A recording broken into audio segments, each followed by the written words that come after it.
Hi friends, ఎలా ఉన్నారు? నేను మీ హేమంత్. ఈరోజు మన మలంలో రీసెంట్గా రిలీజ్ అయిన కాదాల్ ది కోర్ మూవీని ఎక్స్ప్లెయిన్ చేసుకుందాం. ఇలాంటి వీడియోస్ మీకు మళ్ళీ కావాలనుకుంటే ఇప్పుడే మన వీడియోని లైక్ చేసి ఛానల్ని సబ్స్క్రైబ్ చేసుకోండి. అలాగే మీకు ఏదైనా మూవీ ఎక్స్ప్లెనేషన్ కావాలనుకుంటే కామెంట్స్లో మాకు చెప్పండి, ఎక్స్ప్లెయిన్ చేసేందుకు ట్రై చేస్తాం. సో ఇంకేమాత్రం ఆలస్యం చేయకుండా వీడియోలోకి వెళ్ళిపోదాం.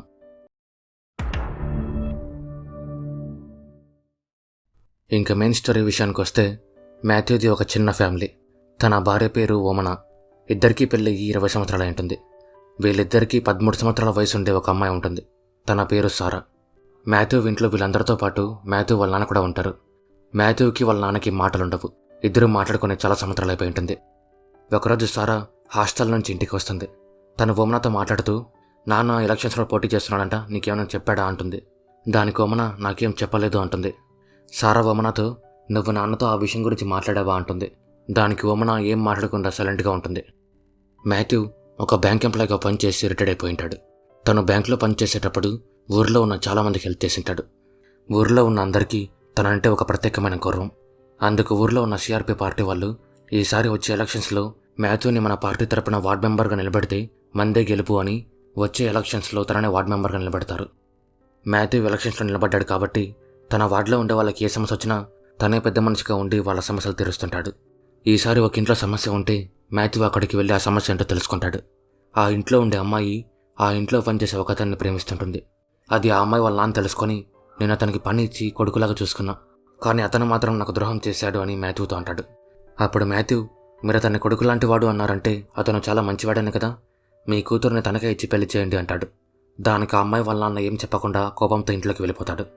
మాథ్యూతో వచ్చిన పార్టీ కార్యకర్త మాథ్యూతో మాట్లాడుతూ, వాళ్ళ ఇంట్లో 6 ఓట్లు ఉన్నాయి, ఇప్పుడు మీరు చేసిన పనికి ఆ ఓట్లు మనకి పడవు అని చెప్తాడు. ఓమనాకి ఒక అన్న ఉంటాడు. తన పేరు ప్రదీప్. తను మాథ్యూ ఏం చేసినా తనకు సపోర్ట్ చేస్తుంటాడు. తను మాథ్యూ ఎలక్షన్స్లో నిలబడుతున్న విషయం తెలుసుకొని, నువ్వు ఖచ్చితంగా గెలుస్తావు, నీకు ఆ స్టామినా ఉంది అని తనను ఎంకరేజ్ చేస్తాడు. సిఆర్పి పార్టీ వాళ్ళు పార్టీ కార్యకర్తలందరినీ పిలిచి, ఈసారి వచ్చే ఎలక్షన్స్లో మాథ్యూ నిలబడుతున్నాడు, మీకు ఎలాంటి ప్రాబ్లం లేదు కదా అంటారు. అందరూ మాథ్యూకి సపోర్ట్ చేసి, మాకు ఎలాంటి ఇబ్బంది లేదు అని చెప్తారు. అదే ఊర్లో తంగన్ అనే ఒక అతను ఉంటాడు. అతనిది ఒక చిన్న ఫ్యామిలీ. తనకి ఒక కొడుకు ఒక కూతురు ఉంటారు. కొడుకు పేరు టామీ. తన స్కూల్లో చదువుకుంటూ ఉంటాడు. కూతురికి పెళ్ళయి వాళ్ళ అత్త వాళ్ళ ఇంట్లో ఉంటుంది. తంగన్ ఆ ఊర్లో డ్రైవింగ్ స్కూల్ రన్ చేస్తుంటాడు.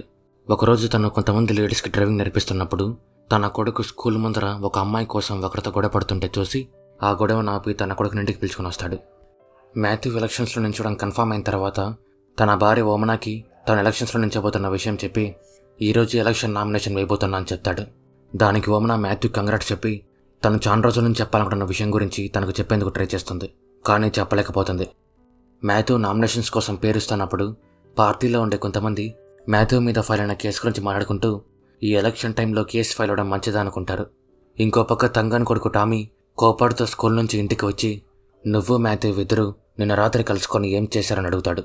ఆ మాటలు వింటున్న తంగన్కి ఈ విషయం టామీకి ఎలా తెలిసిందని ఆలోచిస్తూ తనకి ఏం చెప్పాలో తెలియక సైలెంట్గా ఉండిపోతాడు. అసలు మాథ్యూ మీద ఫైల్ అయిన కేసు ఏమి అంటే డైవర్స్ కేసు. ఓమన మాథ్యూతో డైవర్స్ చేసుకోవాలి అని డైవర్స్ కేసుని అప్లై చేసి ఉంటుంది. ఈ విషయం గురించి తను మాథ్యూకి చెప్పాలి అని ట్రై చేసి ఉంటుంది, కానీ చెప్పలేకపోయి ఉంటుంది.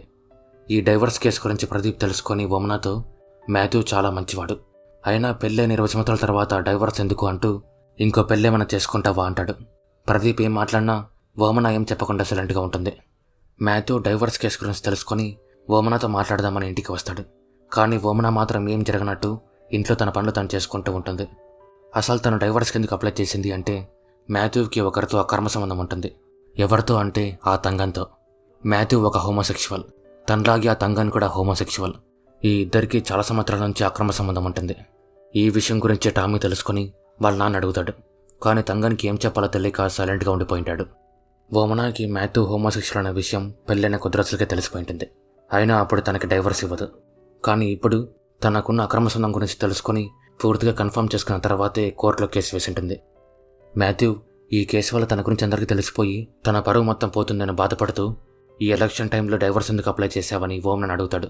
దానికి ఓమన, నేను ఈ కేసు అప్లై చేసి 2 months పైన అయ్యింది, కానీ నోటీస్ మాత్రం ఇప్పుడు వచ్చింది అని చెప్తుంది.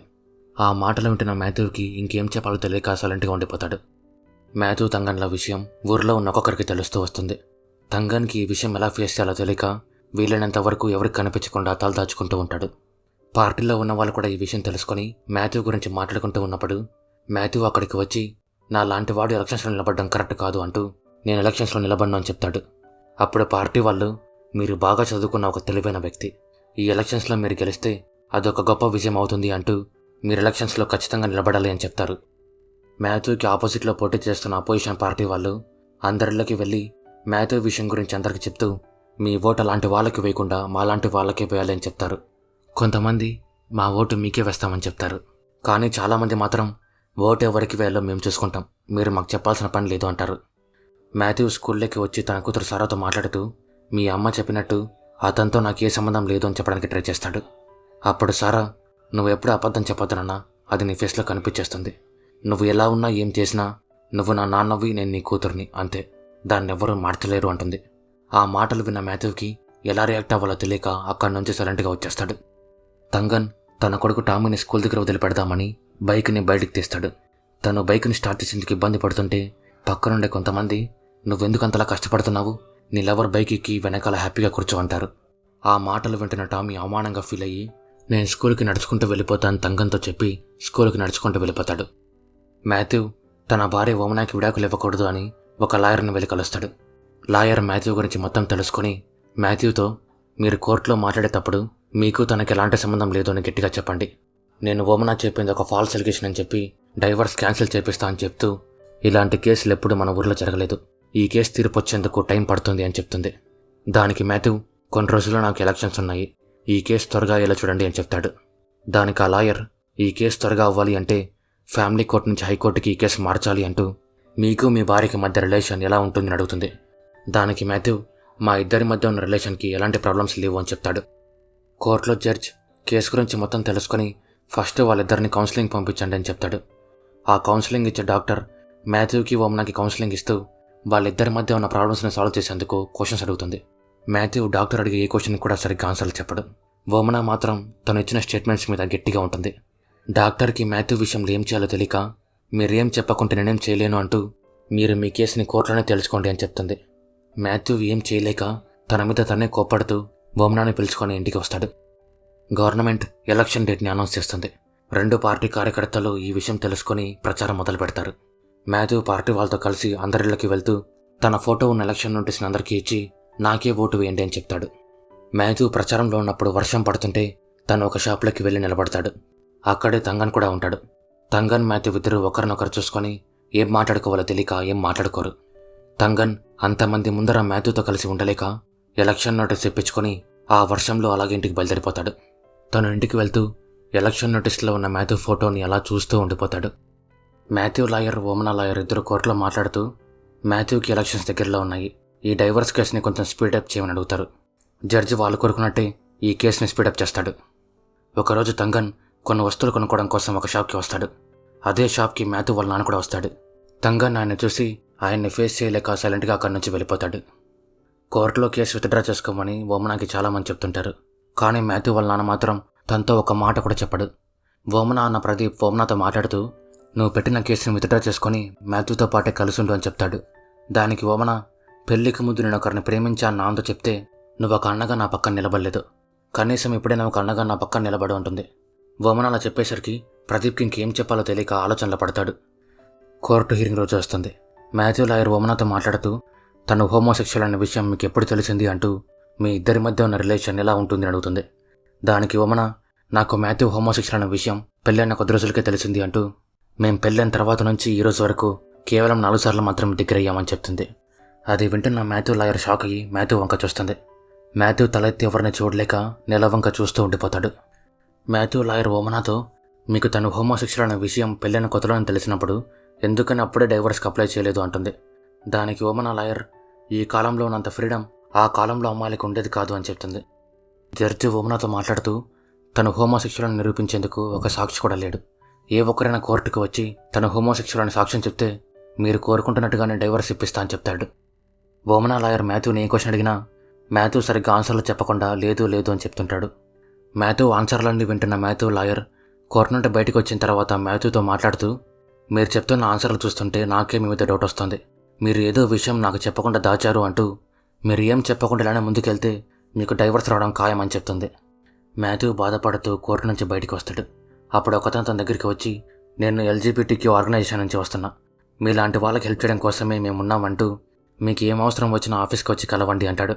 అసలే బాధలో ఉన్న మాథ్యూకి అతను వచ్చి మాట్లాడేసరికి ఇంకా బాధ పెరిగిపోతుంది. మాథ్యూ వాళ్ళ ఇంట్లో ఎటు చూసినా ఫుల్ సైలెన్స్. ఎవ్వరూ ఎవరితో మాట్లాడుకోకుండా సైలెంట్గా ఉంటారు. మాథ్యూ తన భార్యతో పాటు రూమ్లో పడుకోకుండా ఒంటరిగా ఒక రూమ్లో పడుకొని రూమ్లో ఉన్న వాళ్ళ అమ్మ ఫోటోను చూస్తూ చాలా బాధపడతాడు. తంగన్ తన ఫ్రెండ్తో కలిసి బార్లో ఫుల్గా తాగుతూ చాలామంది పేరెంట్స్ నా గురించి తెలుసుకొని వాళ్ళ అమ్మాయిలకి డ్రైవింగ్ నేర్పించేందుకు నేనైతే సేఫ్ అని అందరినీ నా దగ్గరికి పంపిస్తున్నారు అంటూ తన ఫ్రెండ్తో తన బాధలు మొత్తం చెప్పుకుంటాడు. తంగన్ బార్లో నుంచి బయటికి వచ్చి చూస్తే తన కొడుకు టామీ కూడా అదే బార్లో ఉంటాడు. తను టామీతో మాట్లాడుతూ ఇక్కడేం చేస్తున్నామని అడుగుతాడు. దానికి టామీ, స్కూల్లో అందరూ నీ గురించి మాట్లాడుతూ నన్ను ఇబ్బంది పెడుతున్నారు అంటూ నాకు స్కూల్కి పోవాలని లేదు అంటాడు. దానికి తంగన్ టామీతో ఇక్కడ ఉండేది ఇష్టం లేకపోతే కొన్ని రోజుల పాటు వేరే ఊరికి వెళ్ళిపో అంటూ టామీని వాళ్ళ అక్క వాళ్ళ ఇంటికి పంపిస్తాడు.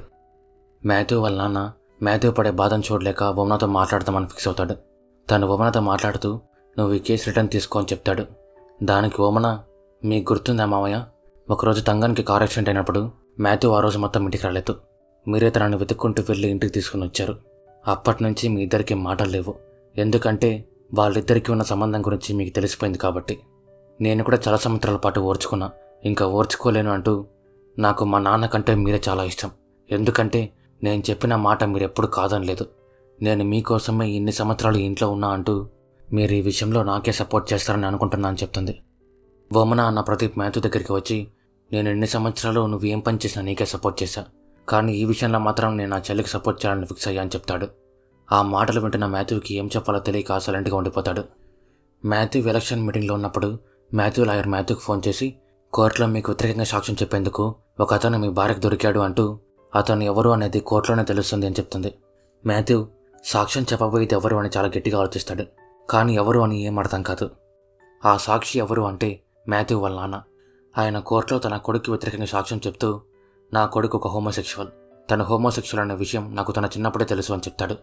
మాథ్యూ లాయర్ మాథ్యూ వాళ్ళ నాన్నతో మాట్లాడుతూ మీకు అన్ని విషయాలు ముందే తెలిసినప్పుడు ఎందుకని మీ కొడుక్కి పెళ్లి చేశారని అడుగుతుంది. దానికి మాథ్యూ వాళ్ళ నాన్న తను మారతాడు అని ఒక చిన్న నమ్మకంతో ఈ పెళ్లి చేశా అంటూ ఇంకా మారడు అని తెలిసిన తర్వాతే ఈ సాక్ష్యం చెప్పేందుకు వచ్చా అని చెప్తాడు. మాథ్యూ తనకు ఆపోజిట్లో సాక్ష్యం చెప్పింది వాళ్ళ నాన్నే అని తెలుసుకొని ఇంటికి వచ్చి వాళ్ళ నాన్నతో మాట్లాడుతూ నువ్వు నా చిన్నప్పటి నుంచి నాకేదైతే ఇష్టమో అదే చేసావు, ఒక పెళ్లి విషయం తప్ప.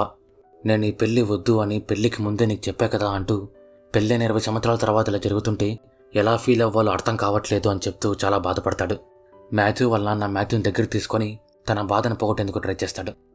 మాథ్యూ వమనతో మాట్లాడుతూ నా గురించి ప్రపంచానికి తెలిస్తే నా పరువు మొత్తం వెళ్ళిపోతుంది అనేది నా భయం, అందుకే నేను నీకు డైవర్స్ ఇవ్వనని చెప్పా తప్పితే నేను ఇక్కడే ఉంచుకొని టార్చర్ పెట్టాలని కాదు అంటూ నువ్వు కూడా ఇన్ని సంవత్సరాలు నాతో పాటు ఉండి చాలా ఇబ్బంది పడ్డావు, వాటన్నిటికీ సారీ అని చెప్తాడు. దానికి వమన మాథ్యూతో మాట్లాడుతూ అందరూ ఇది నేను నా కోసం చేసుకున్నా అనుకుంటున్నారు, కానీ నేను ఇదంతా చేసింది మాథ్యూ కోసం. మీరు 2 సంవత్సరాల నుంచి నాతో పాటు ఉంటూ ఎంత బాధపడుతున్నారో నాకు తెలుసు అంటూ నేను ఇదంతా మన ఇద్దరి హ్యాపీనెస్ కోసమే చేశా అని చెప్తుంది. మాథ్యూ వమన చెప్పిన అర్థం చేసుకొని ఈ ఒక్కరోజు మాత్రం నాతో కలిసి పడుకో అంటూ వమనాను పట్టుకొని చాలా బాధపడతాడు. వమన కూడా మాథ్యూను పట్టుకొని చాలా బాధపడుతుంది. వీళ్ళిద్దరికీ విడిపోవడం అస్సలు ఇష్టం ఉండదు, కానీ వాళ్ళకుండే 2 వేరువేరు నేచర్స్ వల్ల వాళ్ళిద్దరూ విడిపోవాల్సి వస్తుంది. ఇద్దరు ఒక మ్యూచువల్ డిసిషన్కి వచ్చి డైవర్స్ చేసుకుంటారు. వమన వాళ్ళ ఇంటికి వెళ్ళిపోతుంటే మాథ్యూ సారా ఇద్దరు తన లగేజ్ మొత్తాన్ని ప్యాక్ చేస్తారు. మాథ్యూ తనని కారులో పిలుచుకొని వెళ్ళి ఇంటి దగ్గర డ్రాప్ చేసి వస్తాడు. టామీ వాళ్ళ నాన్న తంగానికి ఉండే నేచర్ని యాక్సెప్ట్ చేసి తనతో మళ్ళీ బాగా కలిసిపోతాడు.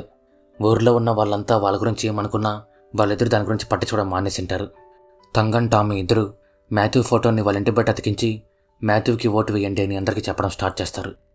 ఎలక్షన్ డే రోజు వమన ఓటేసేందుకు పోలింగ్ బూత్ దగ్గరికి వస్తుంది. అప్పుడే తంగన్ ఓటు వేసి బయటికి వస్తాడు. వమన తంగన్ ఇద్దరు ఒకరినొకరు చూసుకొని స్మైల్ చేసుకుంటారు. ఒకరోజు మాథ్యూ వమన ఇద్దరు ఒక రెస్టారెంట్కి వెళ్ళి ఒకరి కోసం వెయిట్ చేస్తూ ఉంటారు. వాళ్ళు వెయిట్ చేస్తుంది ఎవరి కోసం అంటే వమన పెళ్లి కాకముందు ఒకతన్ని ప్రేమించింది కదా, అతని కోసం. అతనికి వమనకి ఇప్పుడు పెళ్లి చూపులు. అతను అక్కడికి రాగానే మాథ్యూ ఇంకా మీ ఇద్దరు మాట్లాడుకోండి అని చెప్పి బాధపడుతూ బయటికి వచ్చేస్తాడు. వమన కూడా మాథ్యూ వెళ్ళిపోయేటప్పుడు చాలా బాధపడుతుంది. మాథ్యూ బాధపడుతూ రెస్టారెంట్ బయట నిలబడినప్పుడు బయట కారులో ఒకతను తన కోసం వెయిట్ చేస్తూ ఉంటాడు. అతను మరెవరో కాదు, తంగన్. తంగన్ మాథ్యూ బయటికి రావడం చూసి తనని పిలుచుకొని ఇంటికి బయలుదేరతాడు. వాళ్ళిద్దరూ కలిసి రోడ్డు మీద వెళ్తున్నప్పుడు ఆ వార్డ్ ఎలక్షన్స్లో మాథ్యూ గెలిచినట్టు ఒక బ్యానర్ చూపిస్తారు. దాంతో మూవీ ఎండుతుంది. సో ఇది friends Kadhal the core movie గురించి. స్టోరీ మీకు ఎలా అనిపించిందో కామెంట్స్లో మాకు చెప్పండి. అలాగే ఈ వీడియో నచ్చిందో లేదో కూడా కామెంట్స్లో మాకు చెప్పండి.